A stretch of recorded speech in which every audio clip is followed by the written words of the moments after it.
हरि ओम तत्सत. हरि ओम तत्सत. हरि ओम तत्सत. माझ्या प्रिय मुमुक्षु साधकांनो, आज आपण ज्या ग्रंथाच्या चिंतनास प्रारंभ करत आहोत तो ग्रंथ म्हणजे वृत्तीप्रभाकर होय. या ग्रंथाचे मूळ लेखक परमवंदनीय प्रातस्मरणीय पंडित निश्चलदासजी महाराज आहेत. वृत्तीप्रभाकर ग्रंथ जरी हिंदी भाषेत असला तरी मुमुक्षुला परम प्रयोजन अर्थात मोक्षसिद्धीसाठी ज्या शंका कुशंका येतात त्या सर्व शंका कुशंकांचे निरसनपूर्वक अद्वैत बोधावर आरूढ होण्यासाठी आवश्यक त्या सर्व प्रक्रियांचे उत्तम रीतीने प्रतिपादन केलेले आहे. जरी वेदांत सिद्धांत कळण्याकरिता उपनिषद ब्रह्मसूत्र आदी उत्कृष्ट ग्रंथ असले तरी देखील ज्यांना संस्कृत भाषा अवगत नाही किंवा संस्कृत शिकण्यासाठी ज्यांना वेळ नाही किंवा ज्यांना संस्कृत शिकण्यामध्ये कौशल्य नाही अशा साधकांसाठी पंडित निश्चलदासजी महाराजांनी विचारसागर व वृत्तीप्रभाकर ह्या दोन वेदांत ग्रंथांची रचना केलेली आहे. त्यात वृत्तीप्रभाकर हा ग्रंथ उच्च कोटीचा ग्रंथ असून न्यायघटित भाषेतून लिहिलेला आहे. यामध्ये अनेक ग्रंथांचा संदर्भ व प्रक्रिया आहेत. अतः अवश्य पठनीय आहे. परंतु ज्या सत्पुरुषांना घर सोडून गुरुकुलात राहून ग्रंथ अध्ययनास वेळ नाही किंवा ज्यांनी एकदा श्रवण केलेले आहे त्यांना श्रुत अर्थ पुन्हा स्मृतिपटलावर येण्यासाठी आम्ही वृत्तीप्रभाकर ग्रंथाचा पाठ चालू असताना केलेले रेकॉर्ड सादर करीत आहोत. हे रेकॉर्ड ऐकत असताना साधकांनी एकांतामध्ये ग्रंथ समोर ठेवून पेन व वही सोबत घेऊन व अत्यंत अंतर्मुख वृत्तीने श्रवण करावे, म्हणजे ग्रंथातील सर्व प्रक्रिया स्पष्ट होतील. विचारसागर व वृत्तीप्रभाकर ग्रंथाचे अध्ययन केल्याशिवाय वेदांत विषयाची सूक्ष्म दृष्टी व प्रक्रियांची नजर प्राप्त होणे दुष्कर आहे. सर्व शास्त्रामध्ये प्रवेश होण्यासाठी व आत्मबोधावर आरूढ होण्यासाठी या दोन्ही ग्रंथांचे चिंतन अत्यावश्यक आहे आणि म्हणूनच या ग्रंथांचे भाषांतर बहुतेक भाषेत झालेले असून संपूर्ण भारतवर्षात ठिकठिकाणी या ग्रंथद्वयाचे अध्ययन अध्यापन होताना दिसून येते. म्हणून आम्ही सुद्धा वेदांत साधनास्थली गुरुकुल लाडेवडगाव तालुका केज जिल्हा बीड या ठिकाणी स्वामी श्री ब्रह्मानंद गिरीजी महाराज यांनी पाठ सांगत असताना जे रेकॉर्डिंग केलेले आहेत ते आपणापुढे सादर करत आहोत. तसेच आमच्याकडे विचारसागर, वृत्तीप्रभाकर, लघुसिद्धांत कौमुदी, सांख्यतत्व कौमुदी, वेदांत परिभाषा, पंचदशी, पातंजल योगसूत्र, अर्थसंग्रह, पदकृती व न्यायबोधिनीसह तर्कसंग्रह, वेदांतसार, उपनिषदे, गीताभाष्य, ब्रह्मसूत्र आदी ग्रंथांचे मराठी व हिंदी भाषेतून पाठपद्धतीचे रेकॉर्डिंग अर्थात ध्वनिफीत निःशुल्क उपलब्ध आहे. तरी गरजू साधकांनी संपर्क साधावा. आमचा संपर्क नंबर आहे 099-20-79-94-65. पुन्हा एकदा 099-227-99-465. तसेच आमचा ईमेल आयडी आहे ramdasbaba26@gmail.com. हरि ओम तत्सत. हरि ओम तत्सत. हरि ओम तत्सत.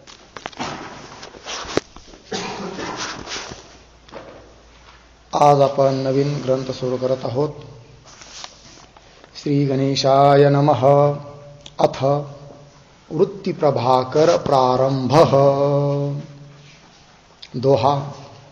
अस्ति भाति प्रिय सिंधु में नाम रूप जंजाल, लखिति ही आत्मस्वरूप निज भई तत्काल निहाल.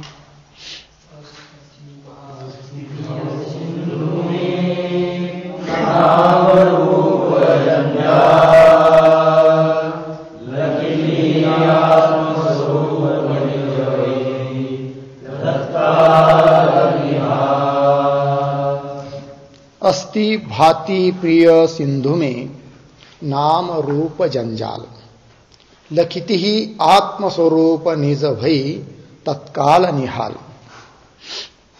ग्रंथ आहे वृत्ती प्रभाकर. प्रभा प्रकाश ज्ञान, वृत्ती आणि आकर. आकर या शब्दाचा अर्थ होतो खान, साठा. वृत्ती प्रभाकर, वृत्ती अंतकरणाचा परिणाम विशेष आणि त्या वृत्तींच्या बाबतीत प्रकाशन करणारा, प्रतिपादन करणारा हा ग्रंथ आहे. म्हणून या ग्रंथाचं नाव आहे वृत्ती प्रभाकर. व्यवहारात, परमार्थात कुठेही असू द्या, सर्व ठिकाणी वृत्तीच असावी लागते. वृत्ती नसेल कोणताच व्यवहार घडत नाही. आपल्याला व्यवहारामध्ये सुद्धा काही उदाहरणार्थ घटाचं ज्ञान करून घ्यायचं आहे, अयं घटः, तिथं सुद्धा वृत्तीची आवश्यकता आहे. शाब्दबोध करून घ्यायचा असेल, अनुमान करायचं असेल किंवा व्यवहारात कोणताही व्यवहार करायचा असेल तरी वृत्तीची अपेक्षा आहे. ध्यान करायचं असेल, मनन करायचं असेल, चिंतन करायचं असेल, तिथं सुद्धा कशाची अपेक्षा आहे? वृत्तीची. वृत्तीशिवाय होतच नाही. आणि सर्वच गोष्टी या वृत्तीवर अवलंबून आहेत. मग त्या वृत्ती म्हणजे काय? त्या वृत्तीचे प्रकार किती? वृत्तीचं प्रयोजन काय आहे? वृत्तीचं कारण काय आहे? या साऱ्या गोष्टीचं ज्ञान करून देणारा हा ग्रंथ आहे की ज्याचं नाव वृत्ती प्रभाकर. या ग्रंथाचे लेखक आहे पंडित निश्चलदासजी महाराज. फार मोठे अतिशय विद्वान होऊन गेले की एक हिंदी विचारसागराची प्रस्तावना मी वाचली होती. हिंदीमध्ये सुद्धा अनेक प्रकाशकांनी प्रकाशन केलेलं आहे विचारसागर. कुठलं प्रकाशन होतं माहीत नाही, आजही उपलब्ध आहे. तर त्या प्रस्तावनेमध्ये असं एक थोडंसं संक्षिप्त चरित्र दिलं होतं पंडित निश्चलदासजींचं.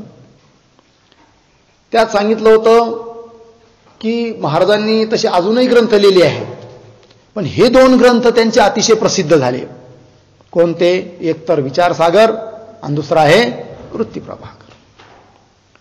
काशीमध्ये अध्यापन करायचे. बहुतेक त्यांचं शरीर हरियाणा जाट समाजाचे आणि अध्ययन खूप झालं. पंडित शरीर नव्हतं, म्हणजे ब्राह्मण शरीर नव्हतं, पण अध्ययन झालं, बुद्धिमत्ता होती.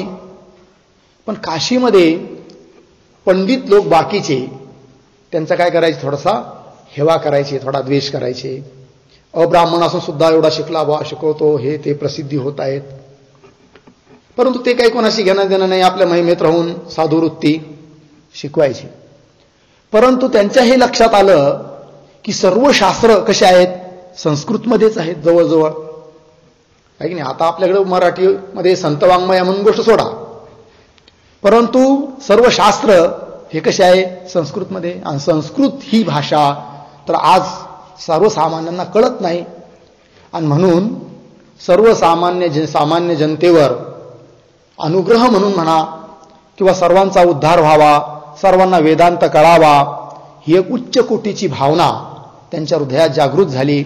आणि त्यांना असं वाटलं की सरळ सरळ वेदांताच्या बहुतेक मुमुक्षुला जेवढ्या अपेक्षित आहे त्या सर्व प्रक्रिया असणारा ग्रंथ सामान्य भाषेत लोकांपर्यंत असावा. आणि म्हणून त्यांनी ग्रंथ लिहिला की ज्याचं नाव आहे विचार सागर. इतका प्रसिद्ध झाला तो ग्रंथ, इतका लोकांना आवडू लागला की खूप हातोहात त्याच्या प्रती होऊ लागल्या. लोक घेऊन जाऊ लागले, शिकू लागले. आणि पंडितांनी सुद्धा तो ग्रंथ वाचला. मोठमोठे विद्वान होते काशीमध्ये, पण ते सर्व हसायला लागले. काय म्हणे, निश्चलदासजी फार मोठे पंडित म्हणून घेतात आणि काय लिहिला म्हणे हा ग्रंथ विचारसागर. आता उच्च कोटीच्या पंडिताच्या दृष्टिकोनातून काहीच नाही, सामान्य दृष्टिकोनातून विशेष आहे विचारसागर का होईना. मग ठीक आहे. मग नंतर पुन्हा पंडित निश्चलदासजींनी दुसरा ग्रंथ लिहायला सुरुवात केली आणि तो म्हणजे वृत्ती प्रभाकर. आणि हा ग्रंथ लिहिताना त्यांना काही कष्ट झाले, त्रास झाला असं काही नाही. सहज आपण जसं पत्र लिहितो ना तशा प्रकारे हा त्यांनी ग्रंथ लिहिला आहे. एवढी त्यांची विद्वत्ता. आणि म्हणतात 350 ग्रंथांचं सार या ग्रंथात आलेलं आहे. 350 ग्रंथाचा उल्लेख यात सापडतो की जे सिद्धांत अनेक ग्रंथ वाचूनही आपल्या लक्षात येणार नाही, त्या साऱ्या सिद्धांचं त्यांनी एकत्रीकरण केलं आहे आणि आपल्या समोर ठेवलेले आहेत. आणि म्हणून हा ग्रंथ सुद्धा इतका लोकप्रिय झाला आहे की जसा विचारसागर बहुतेक भाषेत त्याचं भाषांतर झालं आहे, तसं वृत्तीप्रभाकर सुद्धा अनेक भाषांमध्ये त्याचं भाषांतर झालं आहे. पूर्ण भारतात चालतो, ठिकठिकाणी, सर्व ठिकाणी नाही. जिथं आता महाराष्ट्रात समजा इथं अध्यापनाचं केंद्र आहे, इथं झालं, पंढरपूर झालं, आळंदी झालं, असे अजून काही ठिकाणं, तसे अन्य ठिकाणी पण चालतो आहे हा वृत्तीप्रभाकर ग्रंथ. आणि ज्यावेळेस हा ग्रंथ पंडितांनी बघितला, मग मात्र त्यांना कौतुक करावं लागलं की खरंच पंडित निश्चलदासजी आहेत. आणि त्यांना लज्जा वाटायची म्हणे पंडितांना, काय की हा ग्रंथ हिंदीत आहे, आपण कसा वाचावा, तर ते चोरून याला वाचायचे वृत्तीप्रभाकर. असो, वृत्तीप्रभाकर ग्रंथ म्हणजे फार महत्वाचा आहे. खूप सिद्धांत याच्यात आलेले आहे, सर्व लोकांनी याला मान्यता दिलेली आहे आणि तो शिकणंही आवश्यक आहेच. आज पांडुरंग परमात्म्याच्या कृपेने, परमपूज्य आदरणीय गुरुवर्य स्वामीजींच्या आशीर्वादाने आणि तुम्हा सर्वांच्या सद्भावनेने आज हा ग्रंथ आपण चालू करत आहोत. ग्रंथाचे लेखक पंडित निश्चलदासजी आहेत. त्यांची समाधी कुठे आहे माहिती का? त्या काळातला ॲड्रेस सापडतो की दिल्लीपासून 18 मैलावर किहडोली गाव, आता ते दिल्लीच्याच अंतर्गत आला असेल कदाचित, माहीत नाही. तर तिथं त्यांची काय आहेत समाधी आहे. शोधण्याचा प्रयत्न केला पण अजून काही शोध लागला नाही. जर लागला शोध तर जाऊ, एकदा दर्शनाला जायची इच्छा आहे. असो, तर त्यांच्या त्या प्रस्तावनेमध्ये, त्या विचारसागराच्या प्रस्तावनेमध्ये हे पण मी वाचलं की पंडित निश्चलदासजींना किती श्लोक पाठ होते, किती असू शकतात. त्याच्यात लिहिलंय असं, किती 27 लाख. ऐकल्यानंतर आश्चर्यच वाटतं आता देव जाणे, पण स्पष्ट तिथं उल्लेख आहे 27 लाख. याचा अर्थ सारे महाभारत, कारण महाभारताचे जास्तीत जास्त श्लोक किती आहे 1.25 लाख. 1 लाख मूळ महाभारताचे, 25,000 त्याचाच अंग असणारा एक हरिवंश ग्रंथ, आणि दोन्ही मिळून 1.25 लाख, म्हणजे 1.25 लाखाचं महाभारत धरा. बाकीचे 18 पुराण, भागवत, रामायण, वाल्मिकी रामायण, याचा अर्थ सारेच ग्रंथ त्यांना काय होते कंठस्थ होते असं म्हणावं लागेल, एवढी मोठी संख्या म्हटल्यानंतर. असो, जे असेल ते, परंतु लिहिलं आहे आणि असणारच असू शकतं. असंभव काहीच नाही जगात. अघटित घटना पटीयसी माया. कुणाची काय बुद्धिमत्ता असेल, नाही की नाही. काही लोक एक पाठी असतात, नाही की नाही, विवेकानंदासारखे. असू द्या. असे असणारे पंडित निश्चलदासजी महाराज, त्यांनी तुमच्या आमच्यावर अनुग्रह करण्यासाठी हा ग्रंथ लिहिला. त्या ग्रंथाचा आपण आता हळूहळू परिशीलन करणार आहोत. सुरुवातीलाच मंगलाचरणाचा श्लोक आहे. वस्तुनिर्देशरूप मंगल यात केलेलं आहे, कारण अस्ति भाती प्रिय स्वरूप परमात्माच आहे. अस्ति म्हणजे सत, भाती म्हणजे चित, प्रिय म्हणजे आनंद. सत चित आनंद हे परमात्म्याचं काय आहे स्वरूप आहे. आणि तर त्यांनी थोडंसं रूपक केलं आहे सागराचं, की अस्ति भाती प्रिय स्वरूप सिंधुमे. सिंधुमे सागरावर काय हो, तर जसा समुद्र आहे, समुद्र सागर, त्याच्यावर जशा लाटा असतात ना, त्याप्रमाणे इथं जर सच्चित आनंद स्वरूप असणाऱ्या परमात्म्याला समुद्र म्हणून उल्लेख करत आहे, उपमा देत आहे, तर मग त्याच्यावरच्या लाटा कोणत्या हेही सांगावं लागतील. सांगतात की नामरूप जंजाल. जंजाल म्हणजे लाटा, तरंग. नाम आणि रूप या लाटा आहेत, तरंग आहे. कुठं? सागरावर. कोण सागर, कोण समुद्र? अस्ति भाती प्रिय सिंधुमे नाम रूप जंजाल. सच्चित आनंद स्वरूप असणारा परमात्मा, त्याच्यावर नाम आणि रूपात्मक असणार हे जगत, ह्याच त्याच्यावर काय आहेत? लाटा आहे. समुद्र तसा गहन, त्याचं मोजमाप करता येणं शक्य नाहीये. थांग पत्ता लागत नाही कशाचा? समुद्राचा. लांबी, रुंदी, खोली, त्याचा आकार, काही प्रकार, चौकोन, त्रिकोण, गोल, काहीही सांगता येत नाही. तसंच सत चित आनंद घन असणारा परमात्मा, त्याचा काही आकार प्रकार लांबी रुंदी काही सांगता येतं का? नाही. म्हणून फार समर्पक उपमा दिली आहे की सच्चित आनंद घन रूप स्वरूप असणारा परमात्मा आणि त्या समुद्रावर लाटा ह्या जशा येतात जातात, कोणी लहान लाट कोणी मोठी लाट. बरं, लाट आली आणि ती काही 2-4 तास स्थिर राहते असं तरी होतं का? होत नाही. क्षणाक्षणाला लाटा येतात जातात येतात जातात. त्याप्रमाणे सच्चित आनंद स्वरूप असणाऱ्या परमात्मा स्वरूपाच्या ठिकाणी नामरूपात्मक असणारं जगत ह्याच काय आहे? लाट आहे. आणि ह्या बी कशा आहे? अतिशय परिवर्तनशील आहेत. आज आपण समजा ही वस्तू बघतोय किंवा हे घर बघतोय आणि जेव्हा आपण उद्या बघू तेव्हा हे काही कालचं घर आहे असं नाही. हे कसं आहे? कालच्या सारखं आहे.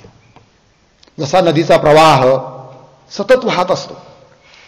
असं वाटतं की ह्या पाण्यात मी स्नान केलं, पण ज्या पाण्यात स्नान केलं ते पाणी निघून गेलं आहे. आता जे पाणी दिसतंय ते नाही की ज्याच्यात स्नान केलं. हे कसं आहे? मग त्याच्या सारखं आहे. तसं हा संसार प्रत्येक क्षणाला बदलतो आहे. परिवर्तन हेच संसाराचं काय आहे ना? संसरती ती संसार, असं हे जगत आहे. जर क्षणाक्षणाला या वस्तू विनाशाकडे गेल्याच नसत्या तर कालांतराने त्याचा एकदम काय नाश होणार आहे का? कालांतराने नाश होतो ना. अर्थात प्रत्येक क्षणाला ह्या विनाशाकडं चालू आहेत. अर्थात सांगायचं तात्पर्य, नामरूपात्मक हे काय आहेत? जंजाल आहे, लाटा आहे, तरंग आहे, अस्थिर आहे. कोण? नाम आणि रूप अस्थिर आहे म्हणजे चंचल आहे. आणि सच्चित आनंद घन असणारा परमात्मा तो मात्र कसा आहे? एक अखंड निर्गुण निराकार स्वगत सजाती विजाती भेद रहित शुद्ध बुद्ध मुक्त स्वरूप आपल्या महिमेत अनादि अनंत. त्यात कधीच परिवर्तन होत नाही. म्हणून महाराजांनी फार सुंदर रूपक केलं आहे. अस्ति भाती प्रिय सिंधुमे नाम रूप जंजाल. बरं ठीक आहे म्हणे, असू द्या हे सारं. मग पुढे काय? खाली लखितीही निज आत्मस्वरूप तत्काल निहाल भई असा अन्वय खालच्या ओळीचा. काय? लखितही लखितीही लखितीही या शब्दाचा अर्थ होतो विचार केला असता. निज आत्मस्वरूप. निज आत्मस्वरूप म्हणजे काय? आत्मस्वरूप आपलं आत्मस्वरूप. निज म्हणजे आपलं. निज शब्दाचा अर्थ होतो आपलं असणारं स्वरूप. निज आत्मस्वरूप, आपणा स्वरूप, आपलं आत्मस्वरूप काय? तत्काल निहाल होई. तत्काल ताबडतोब, त्याच क्षणी. निहाल होई वेगळा होतो प्रपंचापासून, अर्थात भ्रमस्वरूप होतो, मुक्तावस्थेला प्राप्त होतो, हा त्याचा अर्थ आहे. मग काय झालं एकंदरीत? अस्ति भाती प्रिय सिंधुमे नामरूप जंजाल हे झालं. आणि लखितही यांचा विचार केला असता, अस्ति भाती प्रिय काय आहे, नामरूप काय आहे हे चिंतन केलं असता, याचा विचार केला असता काय होतं? हो, आपल्याला आपलं स्वरूप कळतं, स्वरूपाचं भान होतं. म्हणून म्हटलंय की निज आत्मस्वरूप तत्काल निहाल भई. झाला अर्थ. चला खाली पुढे. वृत्ति के सामान्य लक्षण और भेद. आता वृत्तीचं सामान्य लक्षण आणि भेद. भेद म्हणजे प्रकार. वृत्तीचे प्रकार किती आहेत आणि वृत्तीचं सामान्य लक्षण काय आहे? पुढे पुढे आता विशेष लक्षण सांगतील. समजा प्रत्यक्ष वृत्ती आहे, अनुमिती वृत्ती आहे, मग त्याचं वेगवेगळं लक्षण येईल. पण आता असं लक्षण करायचं की जे सर्वांमध्ये अनुगत असेल वृत्तीचं.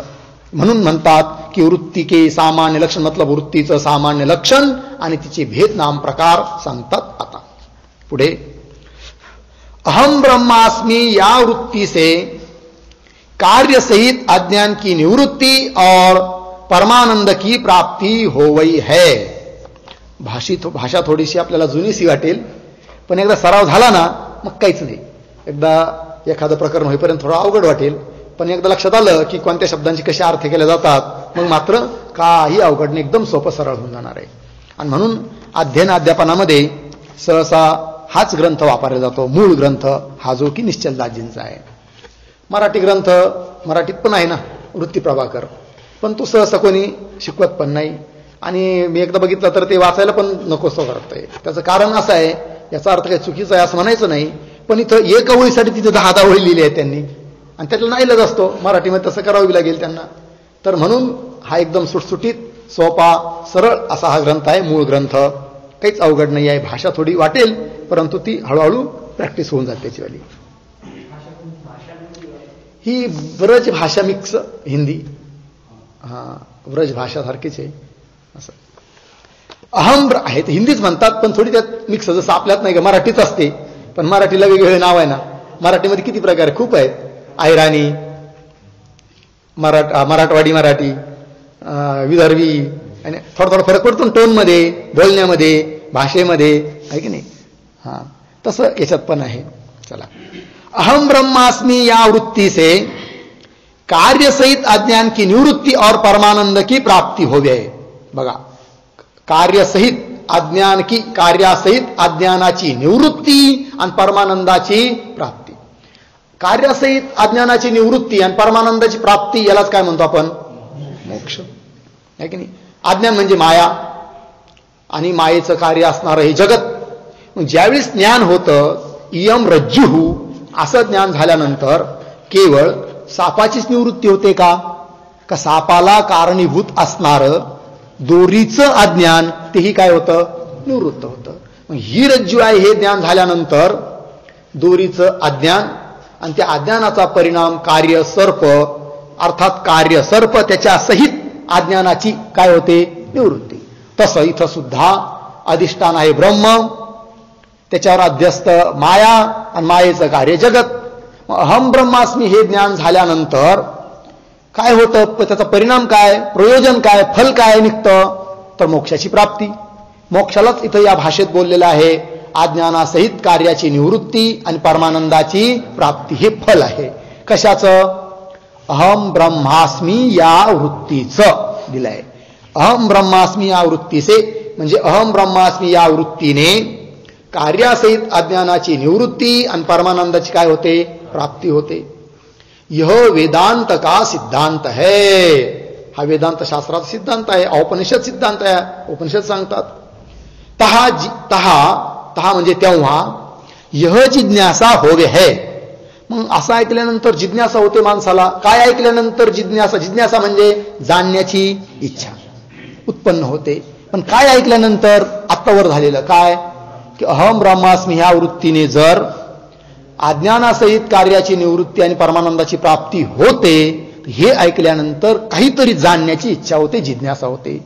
काय जाणण्याची इच्छा होते, जिज्ञासा होते? सांगतात तहा यह जिज्ञासा हो है. काय भाई?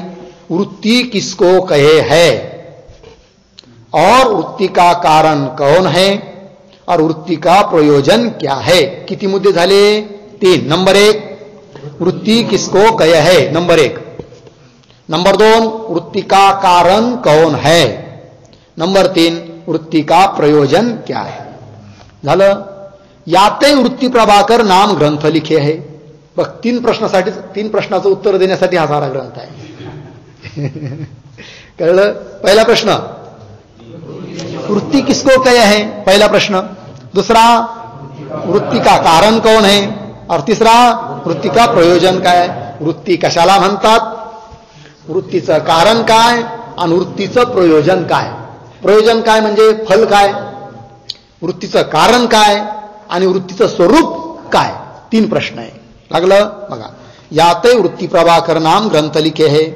पुढे चला. अंतकरण का और अज्ञान का जो परिणाम सो वृत्ती कही है. वृत्तीचं लक्षण केलं. काय लक्षण केलं? अंतकरण किंवा अज्ञान का जो परिणाम सो वृत्ती कहे है. बोला.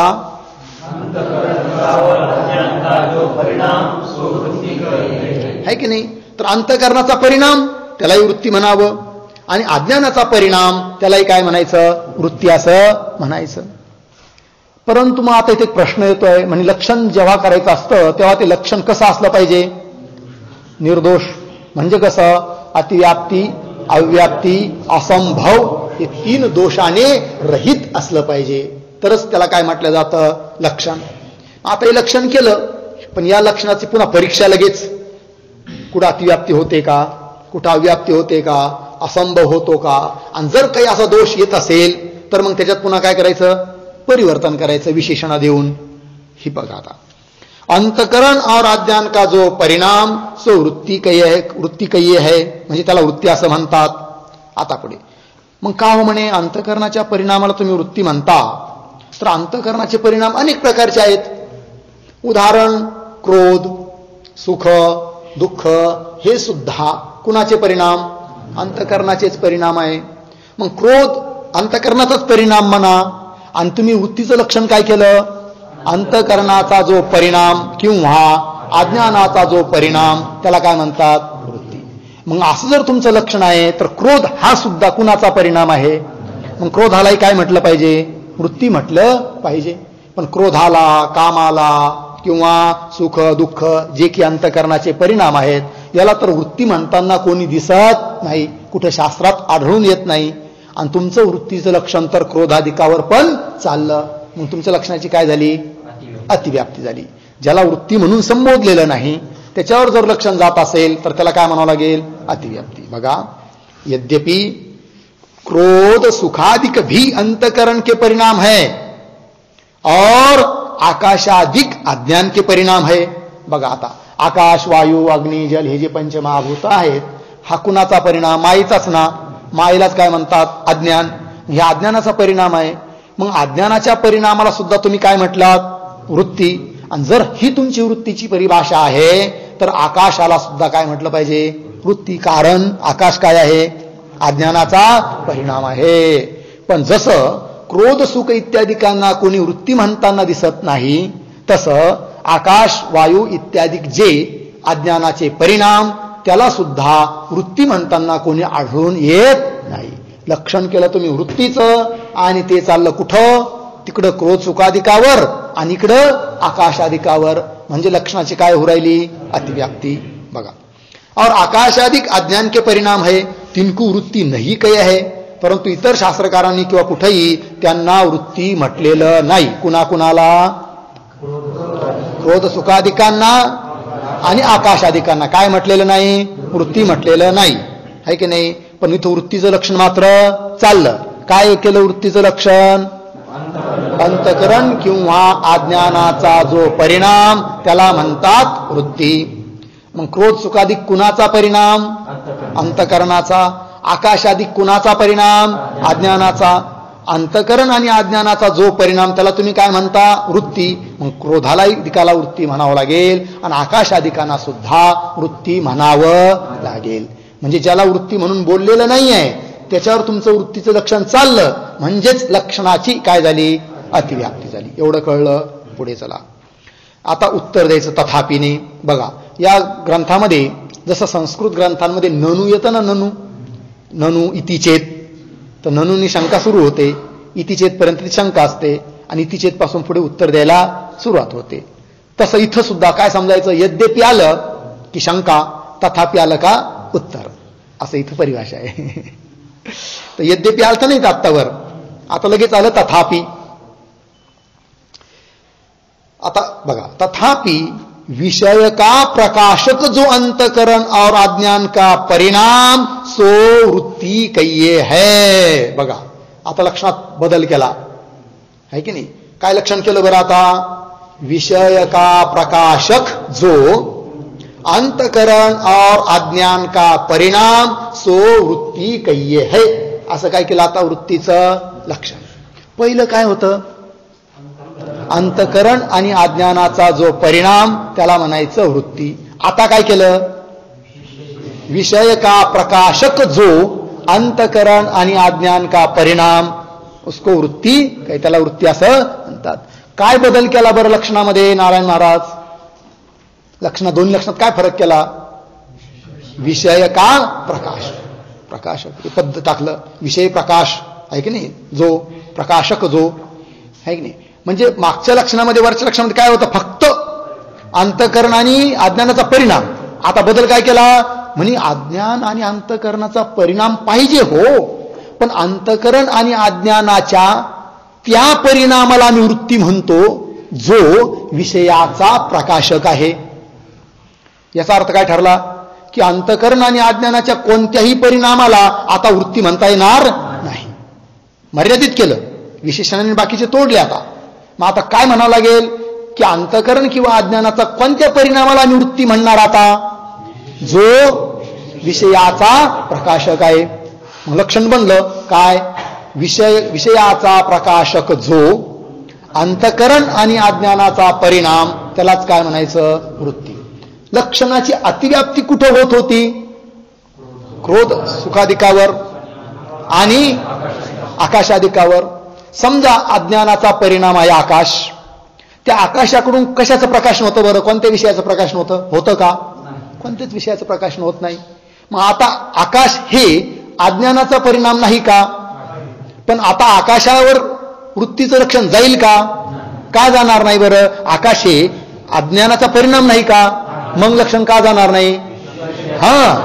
अज्ञानाचा परिणाम तर आकाश आहे, पण विषयाचा प्रकाशक नाहीये. त्याच्यापासून कोणत्याही विषयाचं प्रकाशन होत नाही. म्हणून आता लक्षण जाणार नाही. अतिव्याप्तीचं वारण झालं. त्याचप्रमाणे अजून अतिव्याप्ती कुठे होत होती? इकडं आकाशात झालं ना आता ते क्रोधाधिकावर. मग आता समजा अंतःकरणाचा परिणाम झाला क्रोधाकार, तर त्या क्रोधाकार वृत्तीने कशाचं प्रकाशन होतं? कशाचं प्रकाशन होत नाही. क्रोध हा एक अंतःकरणाचा परिणाम आहे, प्रकाशन होत नाही, आहे की नाही? किंवा सुखाकार वृत्ती झाली, दुःखाकार वृत्ती झाली, तर सुख रूप हे अंतःकरणाचा परिणाम आहे. ती वृत्ती आहे, तिच्याकडून प्रकाशन होत नाही. मग आता क्रोध सुखाधिक हे अंतःकरणाचे परिणाम नाहीत का? आहे. पण आता त्याच्यावर वृत्तीचं लक्षण जाईल का? का जाणार नाही बरं? ती विषयाचे प्रकाशक नाही. भले अंतःकरणाचा परिणाम असेल, पण आता लक्षण जाणार नाही. कारण आम्ही अंतःकरणाच्या किंवा अज्ञानाच्या त्या परिणामाला वृत्ती म्हणतो जो विषयाचा प्रकाशक आहे. मग आता अतिव्याप्तीचं वारण झालं की नाही? झालं. लक्षण बनलं वृत्तीचं काय? विषयाचा प्रकाशक जो अंतःकरण आणि अज्ञानाचा परिणाम, त्याला काय म्हणायचं? वृत्ती. हे लक्षण. ठीक आहे ना? पहिलं सोडून द्यायचं, कारण त्याच्यावर दोष येत होता. आता लक्षण बदलवलं. ठीक. चला पुढे. तथापि विषय का प्रकाशक जो अंतःकरण का और अज्ञान का परिणाम सो वृत्ति कहिए है. लागलं एवढं? पुढे. क्रोध सुखादि रूप जो अंतःकरण के परिणाम तिनते किसी पदार्थ का प्रकाश होवे नहीं. स्पष्ट दिलंय. क्रोध सुखादिक हे कुणाचे परिणाम? पण त्याच्याकडून कोणत्याही विषयाचं प्रकाशन होत नाही. उदाहरण, अयं घटः हे ज्ञान झालं, तर अयं घटः ही जी वृत्ती आहे, ह्या वृत्तीकडून प्रकाशन होत आहे की नाही? होत आहे. कुणाचं? घटाचं. तर घटाचं प्रकाशन करणारी ही वृत्ती आहे. कोणती? अयं घट. तसं क्रोधाकार वृत्ती झाली, एखाद्याला क्रोध आलाय, त्या वृत्तीकडून कशाचं प्रकाशन होतं का? नाही होत. त्यालाही कळत नाही की मला क्रोध आलाय म्हणून. क्रोधाचे भरात काही करून बसतो आणि नंतर लक्षात येतं, अरे मला क्रोध आला होता. आता जी वृत्ती उत्पन्न झाली त्याला की मला क्रोध आला, ह्या वृत्तीने त्या क्रोधाचं प्रकाशन केलं. पण जेव्हा क्रोध आला होता तेव्हा त्याला तरी भान होतं का मला क्रोध झालाय म्हणून? काही नाही. किंवा मनुष्याला सुख प्राप्त होतं, सुखात राहतो. दुःख प्राप्त झालं, दुःखात राहतो. मला दुःख होऊ राहिलं ही जेव्हा दुसरी वृत्ती होईल तेव्हा ती वृत्ती त्या दुःखाचं प्रकाशन करील. पण जे दुःखाकार अंतःकरणाचा परिणाम झालेला आहे किंवा सुखाकार अंतःकरणाचा परिणाम झाला आहे, क्रोधाकार अंतःकरणाचा परिणाम झाला आहे, तो मात्र कोणत्याही विषयाचं प्रकाशन करत नाही. आणि म्हणून आता लक्षणाची काय होणार नाही? अतिव्याप्ती होणार नाही. कशाच्या लक्षणाची अतिव्याप्ती होणार नाही? वृत्तीच्या लक्षणाची. वृत्तीचं काय लक्षण केलं आता? विषयाचं प्रकाशन करणारा जो अंतःकरण आणि अज्ञानाचा परिणाम, त्याला काय म्हणतात? वृत्ती. लक्षात आलं? पंक्ती पहा. यात हेच ना. क्रोध सुखादिरूप जो अंतःकरण के परिणाम सापडलं, तिनते किसी पदार्थ का प्रकाश होवे नहीं. कळलं? पुढे. तैसेही त्याचप्रमाणे आकाशादिक भी नहीं प्रकाश होवे है. तैसे ही आकाशादिका भी नहीं प्रकाश होए. मतलब आकाशादिक जे अंतःकरणाचे परिणाम आहे, अज्ञानाचे परिणाम आहेत, त्याच्याकडून सुद्धा कोणत्याही विषयाचं प्रकाशन होत नाही. असं या ते वृत्ती नाही किंतु, म्हणून त्याला वृत्ती म्हणता येणार नाही. आता वृत्तीचं लक्षण त्याच्यावर जाणार नाही. या ते वृत्ती नाही लागला अर्थ. किंतु मग काय हो, ज्ञानरूप परिणाम ते प्रकाश होवे है, ताहिकू वृत्ती कहे है. म्हणून आता कोणत्या वृत्तीने प्रकाश नव्हतं वस्तूंचं विषयाचं? ज्ञानरूप जो अंतकरणाचा किंवा अज्ञानाचा परिणाम, त्याच्याकडूनच काय होतं? प्रकाश नव्हतं. आणि म्हणून ज्ञानरूप परिणामालाच काय म्हणायचं? वृत्ती. कशाचा परिणाम? अंतकरण किंवा अज्ञान याचा परिणाम. अंतकरण किंवा अज्ञानाच्या कोणत्या परिणामाला वृत्ती म्हणायचं? जो ज्ञानरूप परिणाम आहे, अर्थात विषयाचं प्रकाशन करणारा परिणाम आहे, त्यालाच काय म्हणायचं? वृत्ती. चला, किंतु ज्ञानरूप परिणाम ते प्रकाश होवे है, ताहिकू वृत्ती काही आहे, त्यालाच वृत्ती असं म्हणतात. लागला एवढा अर्थ. पुढे, यद्यपि सुख दुःख काम तृप्ति क्रोध क्षमा धृति अधृति लज्जा और भयादि जितने अंतकरण के परिणाम है, तीन सर्व को अनेक स्थानों में वृत्ति शब्द से व्यवहार लिखा है. बरं का, म्हणजे काही काही ठिकाणी, काही काही ग्रंथांमध्ये, काही शास्त्रामध्ये सुख दुःख हे जे अंतकरणाचे परिणाम आहे ना, उदाहरण दिले सारे. सुख दुःख काम कामाकार वृत्ती, तृप्ती तृप्ती संतोष, क्रोध क्षमा, धृती म्हणजे धैर्य, अधृती अधैर्य, लज्जा लाज आणि भय इत्यादि जितनी भी अंतकरण के परिणाम है, तीन सर्व को अनेक स्थानों में म्हणजे अनेक ठिकाणी वृत्ती शब्द से व्यवहार लिखे आहे. वृत्ती म्हणून त्यांना बोललेलं आहे.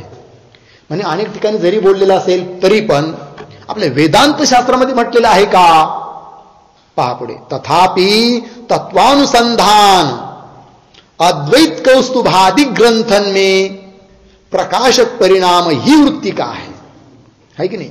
तत्वानुसंधान नावाचा ग्रंथ आहे, त्याचप्रमाणे अद्वैत कौस्तुभ हा ग्रंथ आहे, वेदांताचे ग्रंथ आहेत.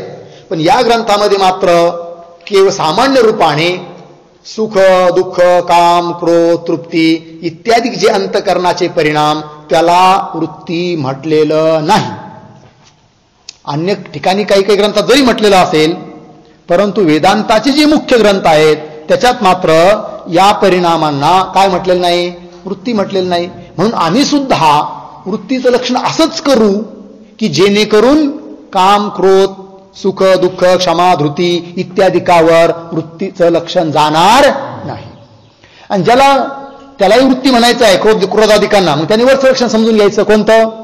अंतकरण आणि अज्ञानाचा जो परिणाम त्याला वृत्ती असं म्हणतात. पण इथं मात्र या ग्रंथाला अपेक्षित वेदांत मतानुसार वृत्तीचं लक्षण केलं. काय? विषयाचा प्रकाशन करणारा जो अंतकरण आणि अज्ञानाचा परिणाम त्यालाच काय म्हणायचं? वृत्ती. आणि असं लक्षण केल्यामुळे क्रोध सुख दुःख तृप्ती क्षमा धृती इत्यादीकर आता लक्षण जाणार नाही. बघा पुढे. तथापि तत्वानुसंधान अद्वैत कौस्तुभादि ग्रंथन में प्रकाशक परिणाम ही वृत्ती काय? प्रकाशक परिणामालाच त्यांनी वृत्ती असं म्हटलेलं आहे. याते म्हणजे म्हणून, इसीलिए याते माया और अंतकरण का ज्ञान रूप परिणाम ही वृत्ति शब्द का अद्वैत मत में पारिभाषिक अर्थ है. निर्णय दिला अंतिम. काय? म्हणून माया म्हणजेच अज्ञान, वर अज्ञान शब्द वापरला तर माया म्हटलं. माया और अंतकरण का ज्ञान रूप परिणाम म्हणजेच प्रकाशक परिणाम, विषयाचं प्रकाशन करणारा परिणाम हा अर्थ आहे. माया और अंतकरण का ज्ञान रूप परिणाम ही, ज्ञानरूप जो परिणाम, ज्ञानरूप परिणाम कुणाचा? अंतकरणाचा आणि मायाचा परिणाम, त्यालाच काय म्हणावं? वृत्ती. परिणाम ही वृत्ती शब्द का अद्वैत मतने वेदांत मतने काय आहे? पारिभाषिक अर्थ आहे. कळला अर्थ?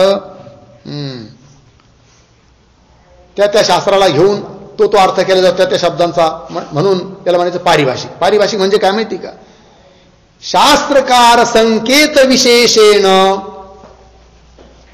तत्तदर्थ बोधक शब्द पारिभाषिक. शास्त्रकार संकेत विशेषेण, शास्त्रकार संकेत विशेषेण तत्तत् अर्थबोधकः शब्दः पारिभाषिकः.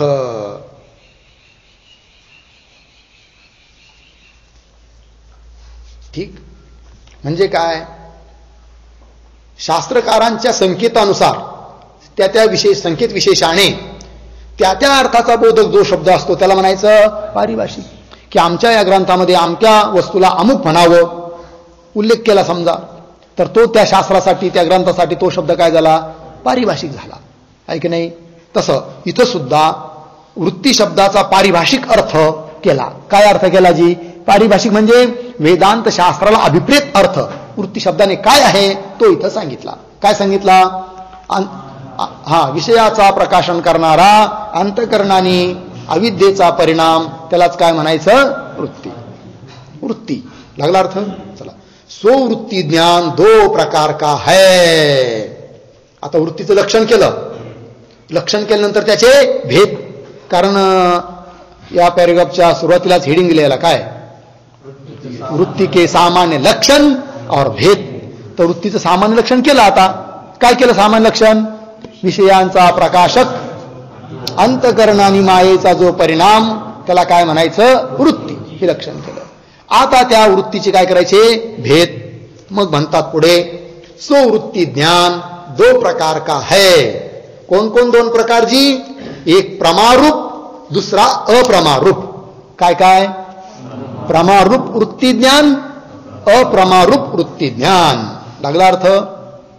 ही दोन आहेत. पुढे प्रमा कशाला म्हणावं, अप्रमा कशाला म्हणावं तेही सांगतात. प्रमाणजन्य ज्ञान को प्रमा कहे है. सरळ सरळ भाषा बघा.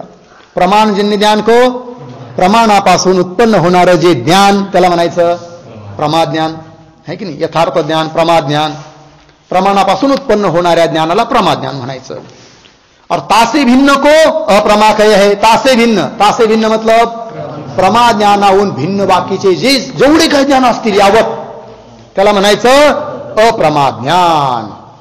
झाला भेद. मुख्य दोन भेद झाले. त्याच्या आणखीन पोटभेद भरपूर करायचे आहे, पण मुख्य दोन प्रमा वृत्ती, है की नाही. वृत्तीचे दोन प्रकार, प्रमावृत्ती अप्रमावृत्ती. त्यात प्रमावृत्तीचं लक्षण केलं काय, प्रमाणापासून उत्पन्न होणारं जे ज्ञान त्याला म्हणायचं प्रमाज्ञान. आणि त्या ज्ञानाहून जे भिन्न आहे बाकीचं त्याला म्हणायचं अप्रमाज्ञान किंवा अप्रमा वृत्ती, आहे की नाही. आता त्याचे अजून पोटभेद, त्याचे लक्षण, हे सर्व करायचं आहे. पण आता हा विचार आपण उद्या करू. ठीक, अल्पारंभ करा. ओम पूर्णमदः पूर्णमिदं पूर्णात् पूर्णमुदच्यते पूर्णस्य पूर्णमादाय पूर्णमेवावशिष्यते. ओम शांती शांती.